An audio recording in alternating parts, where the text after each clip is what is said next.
Good morning. It's a brisk morning. Slept pretty good. I think we're getting used to goat pretty well. Actually, it was pretty comfortable last night. But I just want to show you guys this. We showed you the view last night. But it was still a little cloudy. I mean, it's still cloudy now. But the view has gotten a little more epic. Hi, I'm Liz, and this is Charlie. We've spent the last 2 years traveling the US and Canada in our minivan Opal. We recently built out our tiny SUV Goat to more efficiently take you along with us to some of the lesser known hidden corners of the continent. So come along with us as we immerse you in nature, stories lost in time, and discoveries of buried treasures. Who knows what we'll find next? Check this out.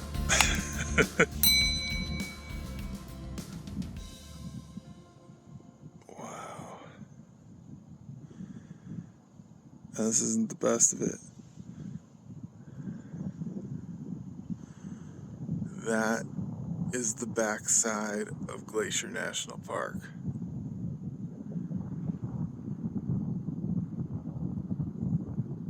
How cool is that?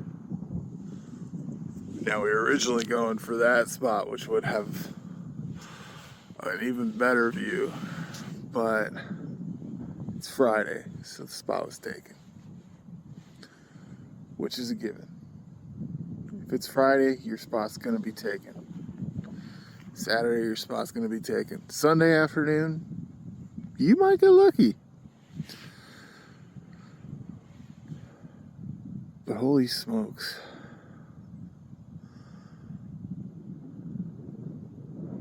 That's quite the view. Most people would pay many, many $1 million for this view. Many millions of dollars.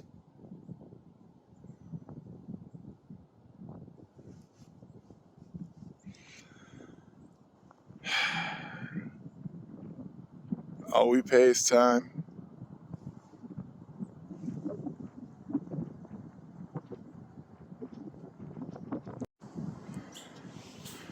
Tarp was making a bit of noise last night in the wind, so had to take it down in the middle of the night. Which is fine, because it doesn't look like it's gonna rain too soon.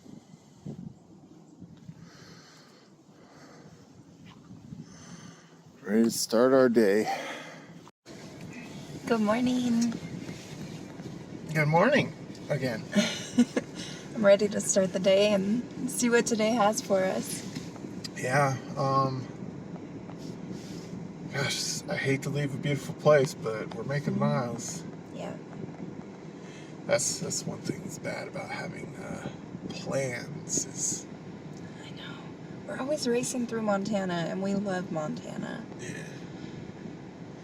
We'll take a little bit of extra time on the way back, depending on how cold it is. It's cold this morning. It's gonna be cold. It's gonna be real cold, especially up here. Yeah. We're like on the backside of Glacier National Park, and we're leaving our free camp spot, our beautiful free camp spot,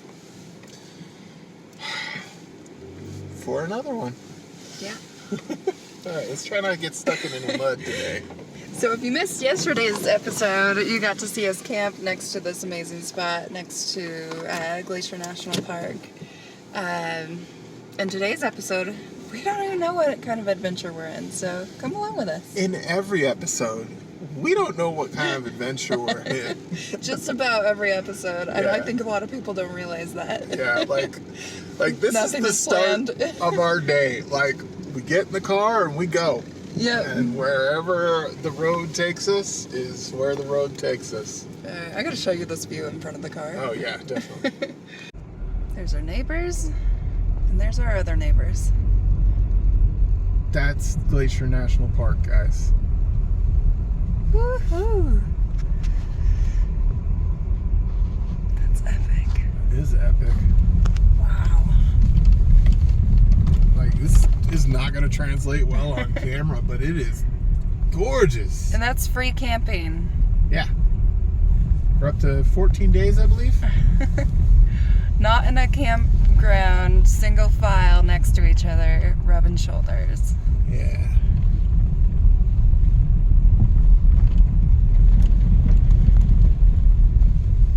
Gosh, it's beautiful here. I love Montana. Treasure state.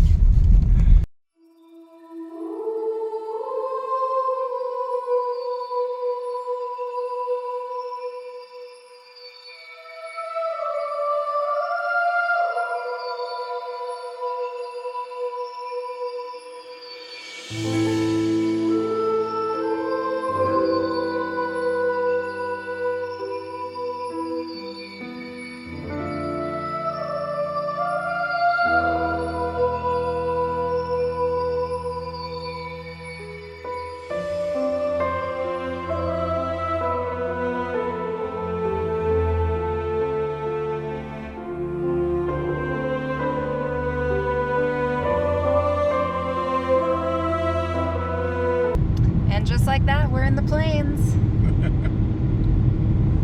The That's Great Plains. Crazy how quick that was. It is always such an abrupt change, leaving the Rockies of Montana Yeah.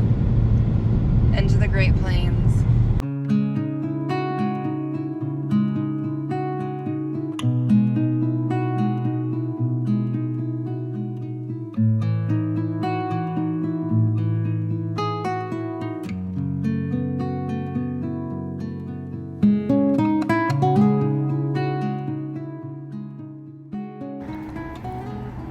Stopped at this Big Sky Cafe for breakfast in the town of Cut Bank. It's pretty good. Yeah, it was awesome.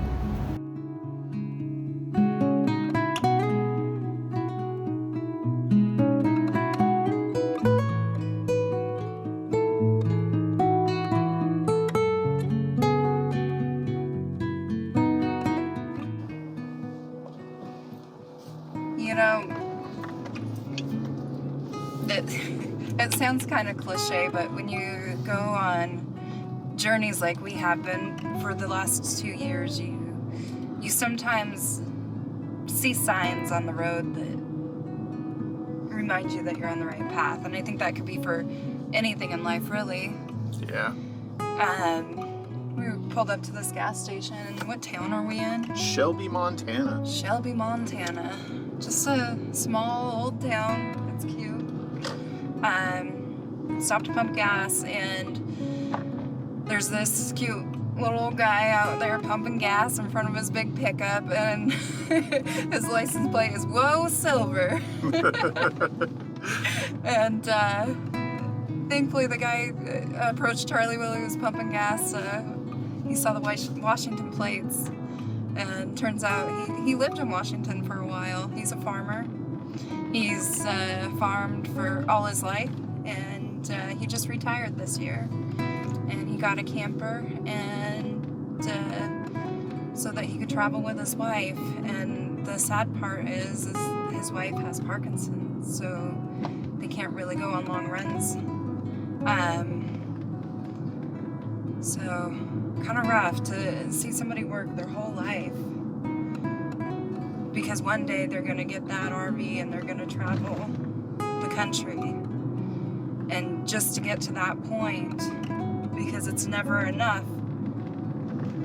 You never have enough in the bank. You never have enough of this. You can't retire until now. And then, you know, the reason you're retiring now at an older age is because one of you is sick. Yeah. Our goals are, we're going to be Walmart door greeters when we're that age. We're not going to be having a blast. I mean, I hope we are. But we're going to be, you know,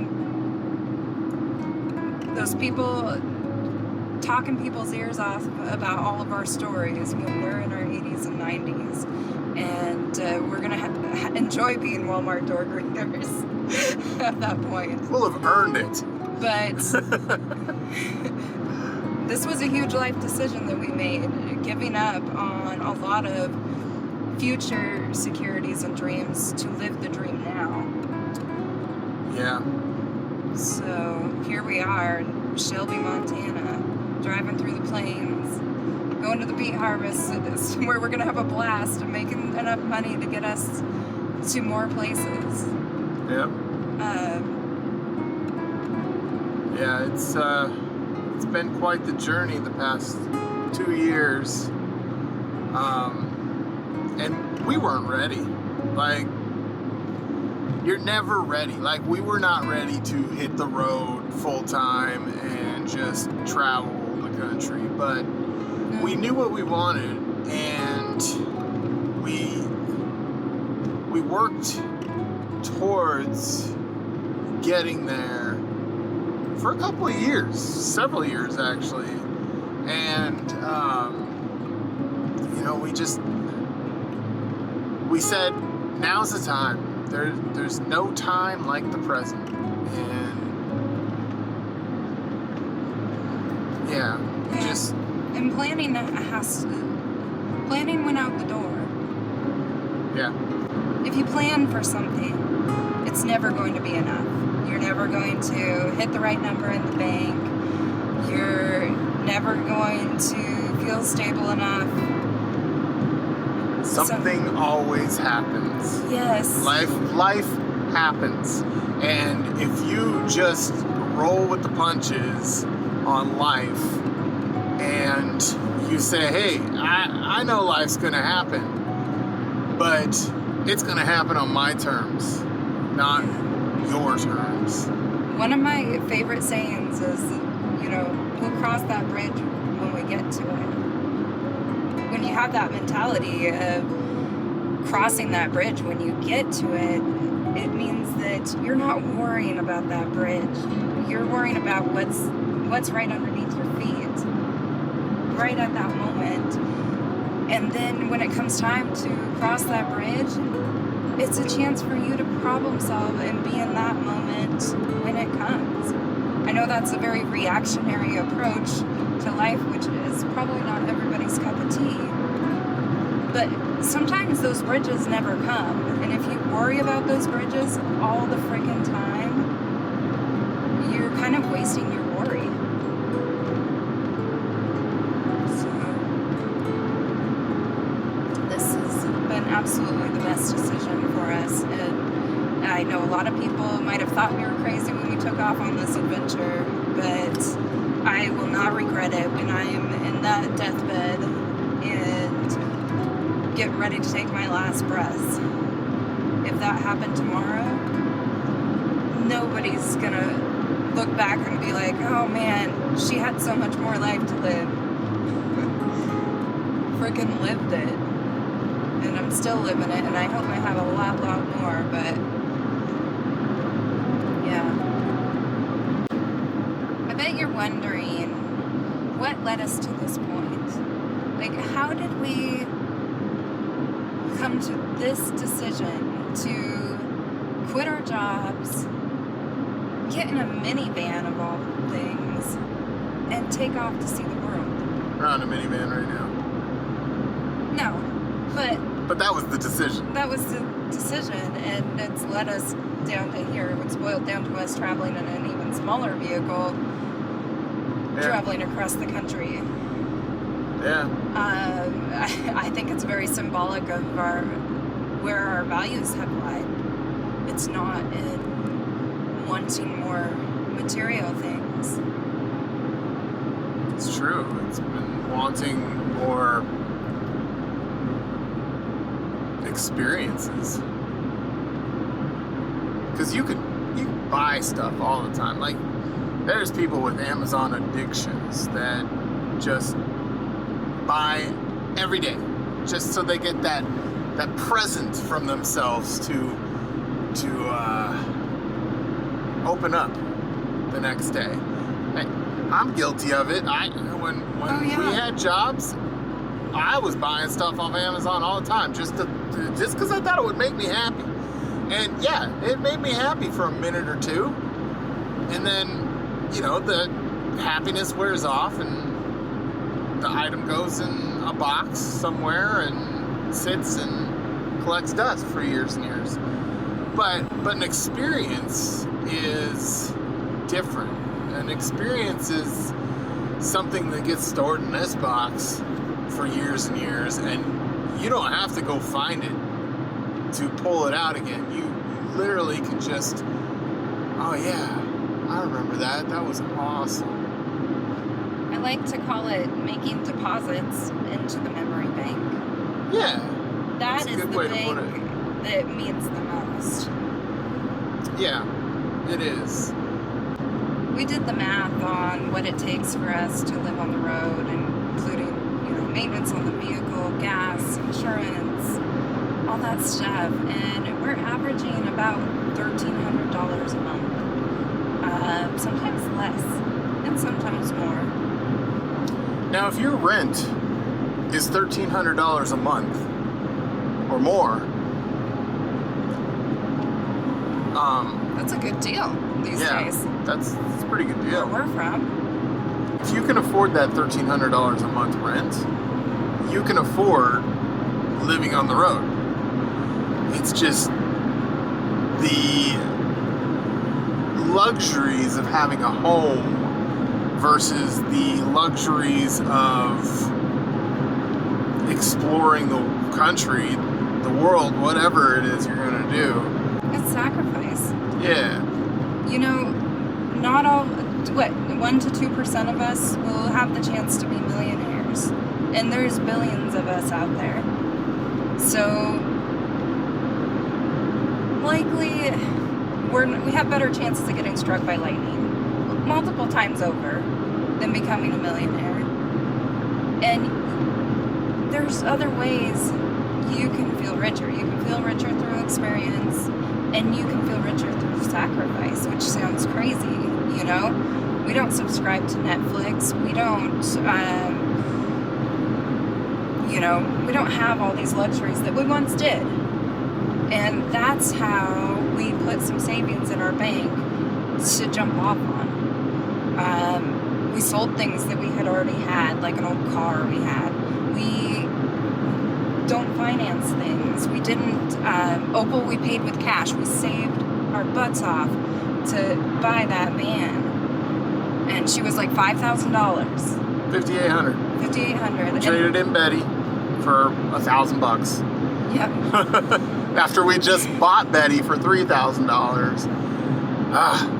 Yeah. But Opal got us 2 years on the road. She did. And she's still ticking.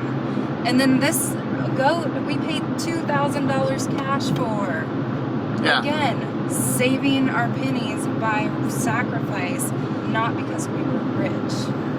And we had debt when we first planned on hitting the road. It was 10 years before we actually hit the road, and we had some debt, not much. We had a couple credit cards, and we had a few debts to pay off. So we had taken our biggest payment and doubled it. We scrounged up everything we could by, you know, ending subscriptions. Yeah. Ending subscriptions, ending going fast food. We don't drink, so we didn't have like a bar tab to worry about. We basically ate very cheaply and doubled our payment on the largest bill, and then took that double payment once that bill was paid off and started paying on our next bill. And then when that bill was paid off, we took that first double payment, that payment from the previous bill, and then put that on the next bill. And it just snowballed into paying off all our debt in less than a year. Like, it didn't even take us a year to pay off all that debt. Yeah, we didn't consolidate our debt. We just tackled it from the biggest one down to the smallest one, which made it easier and easier as we went, and it gave us more instant gratification because we were paying things off faster rather than taking our smallest one and doubling it. So it's kind of like eating your frog, if you've heard that statement before, is to eat your frog first, the big bite, and everything else is easier. And then all those payments that we had, so it was probably like 4 or 5 different things we had to pay off, like medical bills and, you know, all that other Cars, stuff that adds up. So then we had all that money from those payments. We just threw that in savings because we still had we still had those payments to make, but we were actually making those payments to ourselves from that point on. Right. And we were able to save up an okay amount of change, less than you make in a year for sure. And so then we had we had that savings. We decided on a number, and we were like, okay, once we hit this number, let's go for it. And you know, it took a while for that number to come, but we were able to do it, and we're like, okay, this is it. We need to quit our jobs and hit the road now, because if we don't, it's never going to happen. It had already been 10 years from the time we were like, you know what, it'd be cool to go live in a van. Like, this was before the whole van life movement. Like, we were like, this looks like the lifestyle for us, living in a van. This was before, like, Jackery was even around. This was before a lot of different luxuries for van life were around. Before LifePo batteries, all that other stuff. Because we loved camping. We grew up camping, and we loved camping. We're like, oh man, this looks like camping, but all the time. And we're like, that's for us. Well, and honestly, when we were saving up that nest egg, we were initially, there was another step in there. We were initially going to save up to buy like a Sprinter van, or, you know, a ProMaster, something big enough that we thought we could live in comfortably full time. And once we realized that, gosh, it's going to take forever to save up for that, because they're like 40, 50 grand on up. And then we're like, well, we almost have enough to live a year in the van we got. Well, and we had planned, we don't really plan, but we had like thought it was going to cost a lot more than it is to live in a van. But the fact that we stay in places that are free all the time, and the fact that we are okay with giving up certain comforts it makes it possible for us, and it ends up being a lot cheaper than it was living in a home for us. Like, you've seen all the places we've been. If not, go check out our videos. We've been all over. And it is cheaper for us to live this life than it is for us to live a normal life. We've never made less. We are the poorest we have ever been. Like, right now, as of the recording of this video, we have not worked, besides YouTube. YouTube is a little work, but YouTube is not where we get most of our money from. It's actually a very, very small percentage. YouTube is just for us to have fun. We are very thankful for our Patreons, because our Patreons are a good chunk of our support. But the main source of our income is working these jobs that we do, like the beet harvest and the DigiKey job that we had for 3.5 months. We'll link those jobs down below. Yeah, we'll link those videos and jobs down below. So we worked for 3 months this year in March, April, May, and half of June. So 3.5 months. So July, August, and now September, those 3 months, we have not earned anything. We have basically had those 3 months off. Besides, we explored Canada. Besides YouTube, yeah. And we explored Canada. We drove through the entirety of Canada. And we came back to Washington and did a ton of hikes in Washington. And now we're driving halfway across the country again. And we're still not working right now. And you can't get a job that gives you 3 months off. You have to create that job. And by doing these temporary gigs that aren't that hard to find, if you know where to look, like workcampers.net, basically online in a lot of places, just look up nomadic jobs or whatever, and you could do a digital nomad too, but then you're working as you're doing all of this. You have to be in cell service all the time. You can't take a week and just go and do nothing, or a month. So there's ways that you can get enough to drive, to go, to explore. The first 3 months of a job are always the funnest, right? Yeah. And it's kind of like that on the road. Plus, you're meeting like-minded people because it's other nomads doing this. So other people that like adventure, like living an alternative lifestyle.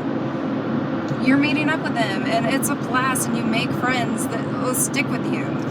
And during those meeting of friends that are like-minded, that do things like we do, you gain so many resources that you never knew about. Like, you'll find out about other jobs while you're working your job. Yeah, or other cool places to camp for free. Yeah.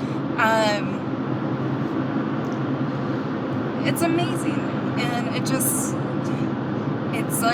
it's like finding your tribe.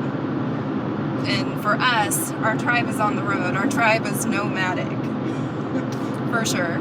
I mean, literally, your tribe is nomadic. But Yeah.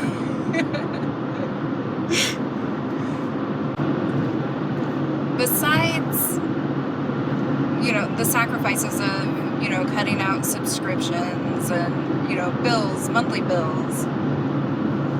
Other ways that we tighten our budget that we consider sacrifice would be in the way we eat. Yeah. We don't go out to eat a lot. When we do, it's very special. Like we did this morning. We're treating ourselves for this long run that we're doing. Yeah. So, and if we go out, we love going out for breakfast. Yes. Yeah, so besides the not going out, we eat a lot of potatoes and beans and rice, because those are cheap foods. I mean, we had the chicken and stuff, but we got that at like grocery outlets, so it was super cheap. It's like $2.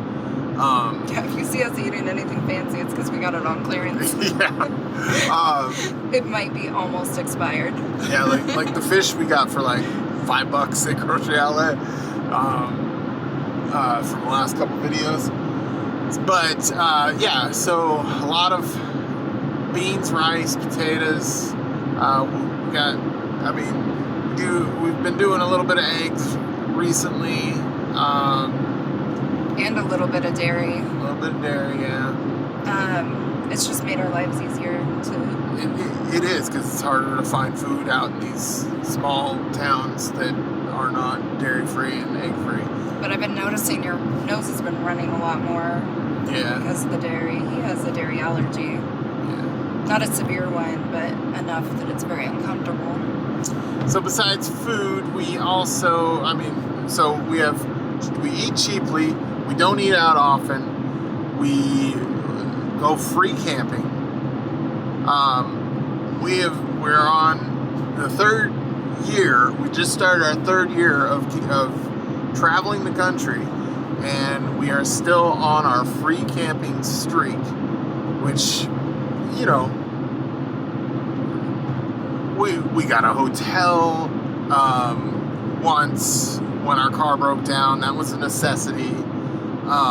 We've gotten hotels while working, but those were covered. Those were free for us.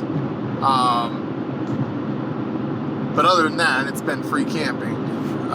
Somebody do the math for us. An average camp spot is like $20 to $30. And yeah, if we had to buy one every day for 365 days out of the year, for 2 years. For 2 years, how much would that have cost us, and how much have we saved by not spending one penny on camping? And then compare that with like a $1,500 a month rent as well. How much money are we saving by not paying $1,500-ish a month on rent? And I know that's a little high, but it's higher in some areas than it is in others.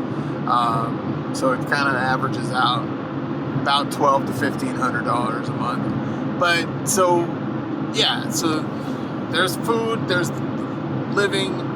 Gas is a big expense. Car insurance, you can't get around that. Cell phone, we had US Mobile, which was $15 a month times 2. Actually, it was about $25 a month times 2. So it was $50 a month. They no longer did the Wi-Fi hotspot, and we kind of need that to upload videos and such. So we switched to Visible for our cell phone. 2 cell phones, unlimited plan, $75 a month. So that's one of our bills. That's not bad for a cell phone. I mean, there were times where we were paying $200 plus a month for Verizon. And this is the same Verizon network. My personality was being an insurance agent. So I'm no longer an insurance agent. But we got a pretty good deal on car insurance, not because I got a deal as an agent, but because I knew where to look. And I also realized if we started paying in full for the year, it was cheaper. So we got our insurance down to, it's like under $1,000 a year for decent car insurance. And, you know, working these jobs, we set aside that chunk to pay our car insurance for the year. Because we know that that's a big bill that comes up. A lot of bills, if you pay them annually, you get a discount for that because the company's getting all their money at once. They're happy, you're happy. You know, you're not going to quit in the middle of the year. Right. So it took us a lot of years to get to the point where we could start paying annually, but it's made a huge difference, and it's one less thing to worry about when we're on the road. We know we're paid up for the year. Another thing we have is AAA. Doesn't help us on a lot of the back roads we're on, but so far AAA has saved us, what, at least once, twice? Twice. Yeah, twice on the road. And how much do we pay for that annually? It's like $120 a year-ish, something like that. What else we got? You know, car maintenance. You gotta get oil changes often because we drive so many miles. You know, Walmart, it seems to be the cheapest place to get an oil change. Ends up being about $60, $70 at Walmart for full synthetic. And we do full synthetic so we can go a little bit longer between oil changes. Chester, Montana.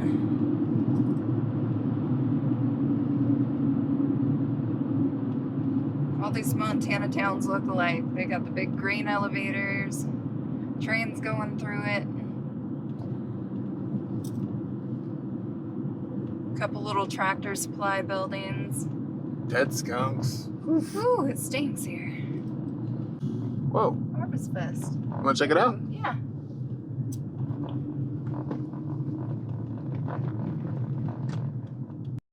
So this is how much planning we do. We literally are just driving through this small town of Chester, Montana. And we're gonna go check out their Harvest Fest because we just happened to drive past it. Pretty cool. We won't be able to use any of the audio there though. Yeah, they got some music playing, so we'll show you a few clips here.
So we got some zucchini bread, $3 for the loaf. Made by the Mennonite people.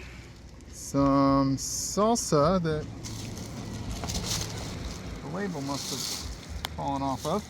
They had all kinds of things like sauerkraut, pickled garlic, pickled jalapenos. Pickled pickles. Pickled pickles, believe it or not. And then we tried to get less eggs than this, but this is $4. For like 2 dozen eggs. Yeah. And I hope we have room for it. I know. So it's eggs for dinner, eggs for breakfast, eggs for lunch for a while. Eggs full supper time. That case will not do. Alright. On the road again.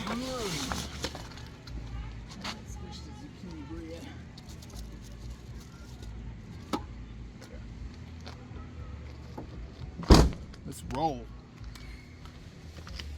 Baby, roll. Whoa, I just slipped in the mud. Montana mud ain't no joke. Woo! You're gonna need to rinse those. Yeah, let's see if I can get in though. You got my cake on them.